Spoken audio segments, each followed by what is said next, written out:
It's been 10 years since today's guests have put out a full-length album, but they're here, and they're finally going to be playing some new stuff off their album, North, which comes out September 4th. Please welcome Rob Thomas and Kyle Cook from Matchbox 20. Hey. Welcome. It's been a little while. It has. You guys look amazing, though. I really mean that. You guys look really fit. Thank you. You look too. like you're... Do I? You want to grab a drink later? Sure. He says that like he didn't expect that. I really did. I wasn't fishing for a compliment. Do you get that a lot? Not enough. We'd like to age better more often. Yeah. Well, from what I've heard from the new album, you have aged well, at least musically. You've got the new album. It's North is coming out September 4th. Why so long?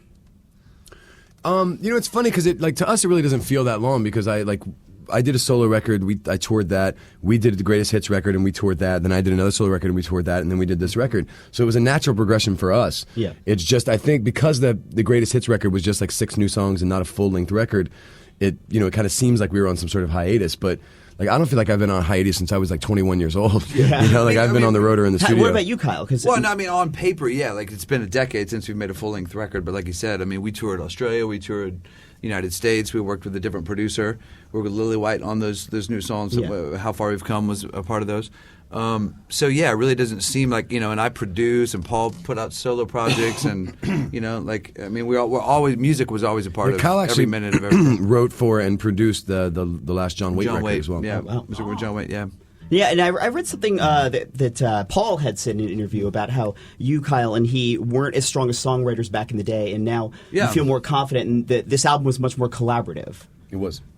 Yeah. You moved into a house together to record this. It was a cabin in Nashville, actually. We spent, pretty much the whole summer. Yeah, the whole summer. We didn't actually record the record there, which is funny, though. We were there for 3 months, kind of solidifying song ideas and figuring out the ones that we wanted and kind of finding direction. And then at the beginning of this year, we went out to L.A. with Matt Serletic in his studio and actually started recording the record. So very little of what we did in Nashville actually made it onto the record. It was just kind of our pre-production process. They were like glorified, demos, basically. Yeah. We weren't sure if we... It was like a really expensive demo process. Really expensive demo. Well, we weren't sure if we might have been making the record because we hadn't made a decision on a producer at that point, you know? So we were just kind of exploring... Yeah, there was a period where we thought we were making the record. Yeah. And then we listened to it and we're just like, this isn't the record. I know it's not the record. I heard the demo for She's So Mean was pretty bare bones, though. It was like all of you guys are on a microphone kind of hammered. Yeah, we were a little drunk. Kyle was playing guitar. We're like, all right, let's pick one chord like progression. A bad Weezer song. Yeah, let's pick one chord progression, and then everybody sing a part. So he would start playing the chord progression, and I would start and just be like, and it's all like when you're writing a song, it's all just melody and nonsense lyric, So I would just be like, I don't know for you, girl, you got lost all the time, Yeah. And then I would point to Paul, and Paul was like, and then Kyle started going, does anyone have any alcohol? Yeah, that's exactly how it was. It was pretty great, actually. I would love to hear that demo now, actually. I like that, so would I. Yeah. Oh, yeah. No. We totally need to somehow it neneeds to make its way to the internet. I mean, it's too good for that. It's like, really, and that's what ends up being the first single. Comes out, is the best part. It's like this is the best Matchbox 20 could come up with for the new album. Well, we would love to hear. 10 years ago. Nobody wants to see the sausages get made. Everybody wants to eat them, but nobody wants to watch it go down. Well, can we hear a song from you guys? No. Do you mind? Okay. I'm gonna go home then. We just want to hold guitars and talk about things. Which one first? Go old. Huh? Old. Let's go old. Let's go old. This is Matchbox 20 live on the show. All right. 3, 4.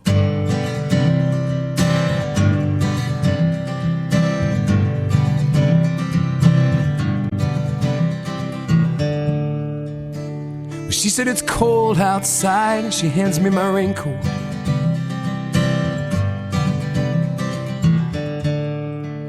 She's always worried about things like that.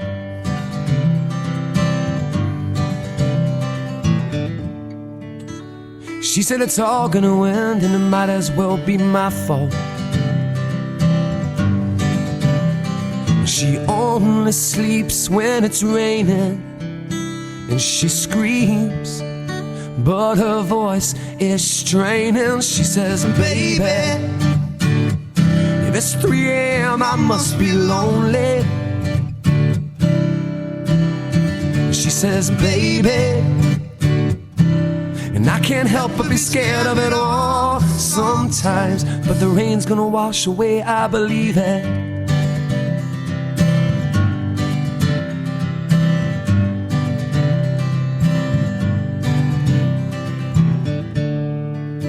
Well, she's got a little bit of something, God, it's better than nothing.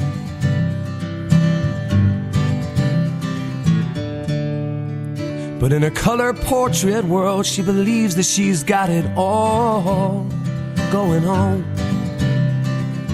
And she swears the moon don't hang as quite as high as it used to. And she only sleeps when it's raining. And she screams till her voice is straining. She says, baby, if it's 3 a.m. I must be lonely. Yeah, when she says, baby, then I can't help but be scared of it all sometimes, but the rain's gonna wash away, I believe in this.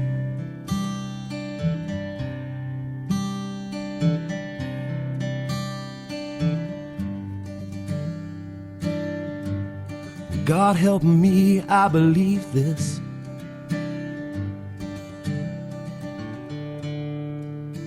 And she believes her life is made up of all that she's used to.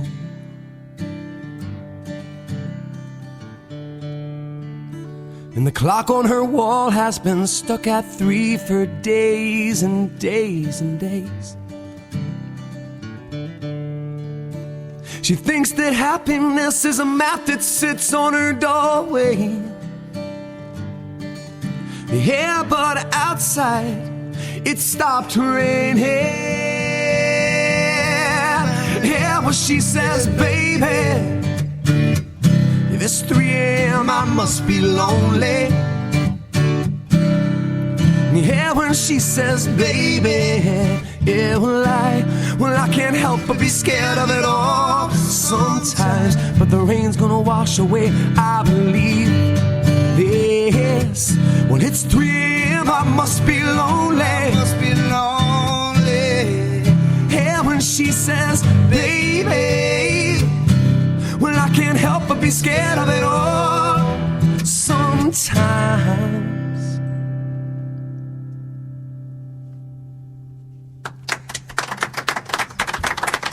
You might recognize that band. That's Matchbox 20 live on the show with me, Jason Bowers. That was fantastic. It's sustaining.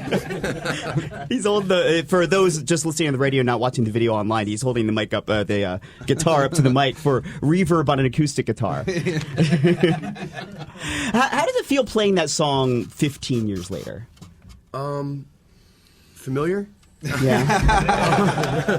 Clearly you're not sick of it because you're still playing familiar? it. Yeah, no, I mean, it's, there's something about, like, you have songs, especially, like, from the first record, you look back and it's like 17 years you've been playing these songs, and I don't think that any of us listen to those songs anymore. Like, we don't put it on the record, if it's on the radio, we probably turn the channel, but playing it live is a whole different experience, and like playing it live in front of people, it's kind of a new every night because it's a new group of people, it's a new energy.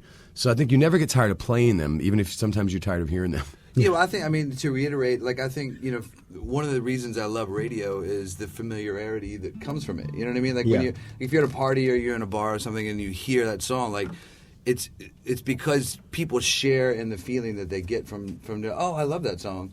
And there's something great about that opening of that song has become like an iconic thing with our fans, and so there's that energy he's talking about. It's always great to hear. Like, it's so amazing. Like as soon as you hear that, you hear an arena kind of new about it every time, and and you can see people's reactions to it. So that's always you can almost feel the energy of when you're playing a song that familiar. That the energy shifts in the room. I would imagine. Yeah, I mean, because we're fans of music as well, and so when we go to see some of our favorite bands, and we have that moment where they play that song that we've been waiting to hear, and you hear that first opening riff, and you're just like, you were immediately transported back to wherever you were the first time that you heard it, and you kind of feel like when I hear Don Henley start Boys of Summer, right, you hear Everclear doing Santa Monica, right?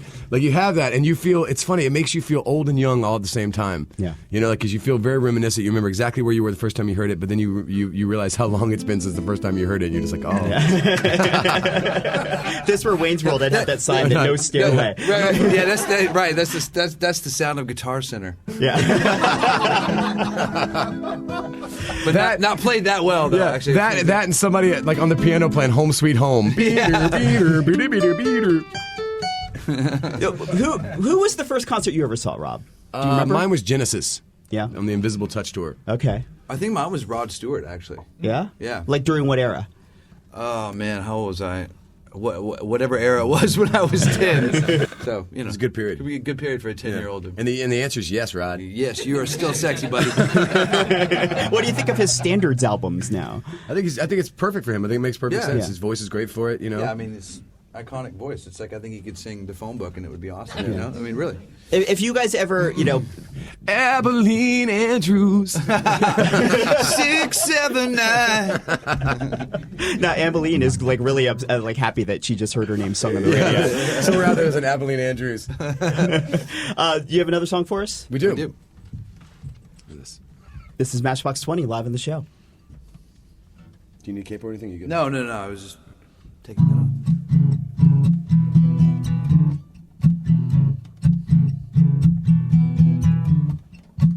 I know a girl, she gets what she wants all the time, 'cause she's fine. But for an angel, she's a hot mess, make you so blind.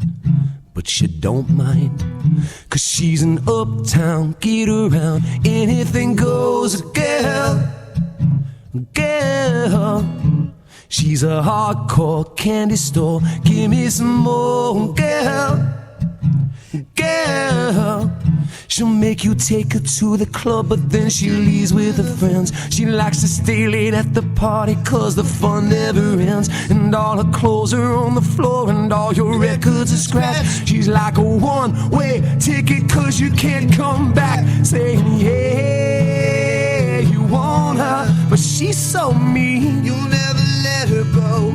Why don't you let her go? Hey, you want her, but she's so mean. You'll never let her go.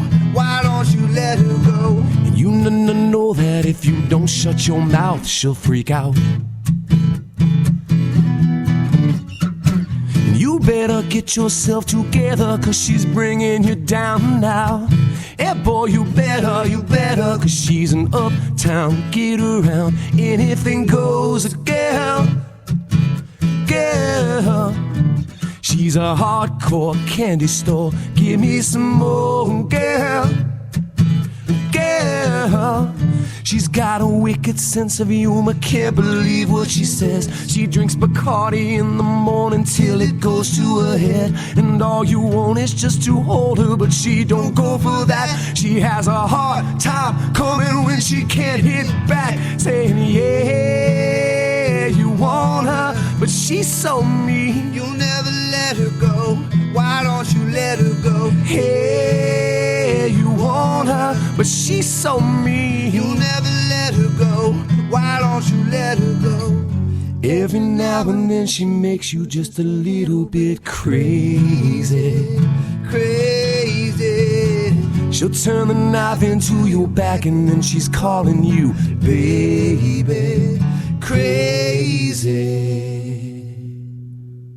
Hey, you want her, but she's so mean. You'll never let her go. Why don't you let her go? Hey, you want her, but she's so mean. You'll never let her go. Why don't you let her go? Yeah, man, I know how you want her. Yeah, man, I know how you want her. Yeah, man, I know how you want her, but she's so mean. You'll never let her go. Why don't you let her go?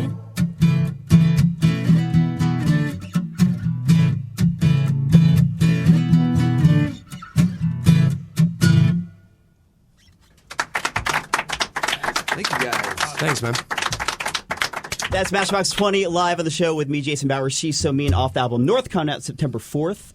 You said that that's about our ability to find the exact wrong person and want to stick with them. Yeah, it's funny, like really intelligent people. And it doesn't. Everybody, I believe, I have a theory that everybody, no matter like what tax bracket you're in, no matter where you come from, no matter what you do, emotionally is on the same level. You know, and everybody can wind up getting into these situations that they know are bad for them and not pull out of it. You know what I mean? Yeah. And that's why you'll see genius captains of industry, Fortune 500 men, and watch their entire world crumble because of some girl that they met. You know what I mean? Yeah. And you'll see really intelligent women, beautiful, strong, intelligent women with some ass that you're just like, really? Like, how has this happened? I think what we're trying to say is it's about men thinking with the wrong head. Yeah. But you guys have been both happily married for quite some time now. Yeah, but we made a lot of mistakes before we met the right one. Yeah, right. And when I say, I mean, I don't mean to put us on some sort of pedestal. Like, we made a mistake, and the women that we were with, they were making a big mistake too, because we were not the ones to so bet they on. just haven't figured it out. We had plenty of opportunities to figure out that was the right woman for us. You know what I mean? Yeah. Okay. Well, we're looking forward to the new album. Any touring plans coming out? Sorry. What? I just had nothing. All the thing is like, so you're saying we were man whores? That's the only thing we're going to take away from this interview. So, any touring plans with the album? Yeah, we're gonna. We start off in October. We're gonna go to Australia, and we're taking out InXS with us. Yeah, it's gonna be a really good bill. And then we come back like end of January, mid February. We're gonna start a proper U.S. tour. Okay. I mean, how often does a band get to go on the road with a group that inspired them to almost pick up instruments in the first place and write songs? It's like we all grew up with their music. So who's the lead singer now? It's some guy that it's not JD anymore, right. And it's a new guy that I don't remember his name. It was I saw it written down. Is once. it that Filipino guy that sings for Journey? No. I went. So before you can just morph his voice into whatever before 80s band. Before the Filipino guy started, there was a guy that was singing for Journey. Right? He looked just like Steve Perry. He sang just like Steve Perry, and his name was Steve Algeri, right? So, have we seen them in the same room? I went. So here's the thing. I went to go see like Journey and Foreigner on like a bill. Yeah. So I'm standing on the side of the stage, right there, right near him. And I was literally there for 20 minutes before I realized that it was not Steve Perry. That's nuts. Yeah. I'm just right there. I'm just like, oh, wait a minute, that's not Steve Perry. Because they were calling him Steve. I'm like, oh, it's Steve. Yeah. And that was the moment you stopped believing. That was. Everybody, this is Matchbox 20. Thank you, guys. Thanks.